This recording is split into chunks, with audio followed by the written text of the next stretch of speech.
एक गांव में रमेश नाम का गरीब किसान रहता था। उसका जीवन सादगी और मेहनत से भरा हुआ था।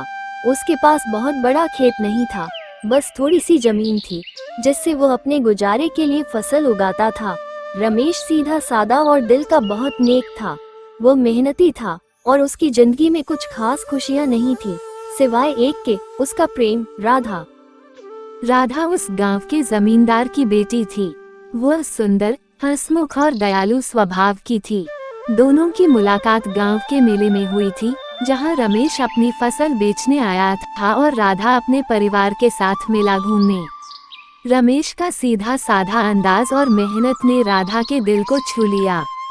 धीरे धीरे दोनों में बातचीत होने लगी और वे एक दूसरे को पसंद करने लगे। पर रमेश जानता था कि उनके बीच अमीरी गरीबी की दीवार खड़ी थी।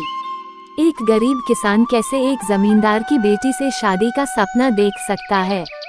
मगर राधा ने रमेश का हाथ थामकर उसे भरोसा दिलाया कि उसे रमेश की सादगी और ईमानदारी ही पसंद है। दोनों ने फैसला किया कि वे एक दूसरे के साथ रहेंगे, चाहे हालात कैसे भी हों। एक दिन राधा ने अपने पिता को रमेश के बारे में बताया। पिता को ये रिश्ता बिल्कुल मंजूर नहीं था। उन्होंने राधा को रमेश से दूर रहने के लिए कहा। राधा ने बहुत समझाने की कोशिश की, लेकिन उसके पिता नहीं माने। उन्होंने रमेश से भी कहा कि वह राधा की जिंदगी से दूर हो जाए।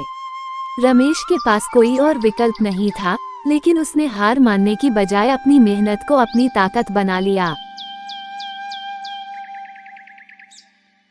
रमेश ने दिन रात मेहनत की और अपनी जमीन को उपजाऊ बना दिया। उसने धीरे धीरे अपनी खेती को बेहतर किया और गांव में अपने खेत का नाम कमाया। उसकी ईमानदारी और मेहनत से गांव वाले भी प्रभावित हुए। उसकी मेहनत का फल धीरे धीरे मिल रहा था और वह अब गांव का एक प्रतिष्ठित किसान बन गया था। कुछ समय बाद राधा के पिता को भी महसूस हुआ कि रमेश ने अपनी मेहनत और ईमानदारी से अपनी जगह बनाई है। उन्हें एहसास हुआ कि रमेश जैसे सच्चे और मेहनती इंसान से बेहतर उनके बेटी के लिए कोई नहीं हो सकता। उन्होंने रमेश को बुलाया और राधा का हाथ उसके हाथों में दे दिया। राधा और रमेश की शादी पूरे गांव में धूमधाम से हुई। अब दोनों की खुशियां बस में नहीं थीं। उनके प्रेम और संघर्ष की कहानी पूरे गांव में फैल गई। दोनों ने मिलकर अपने खेत में काम किया और साथ में एक सादा मगर प्यार से भरा जीवन बिताने लगे।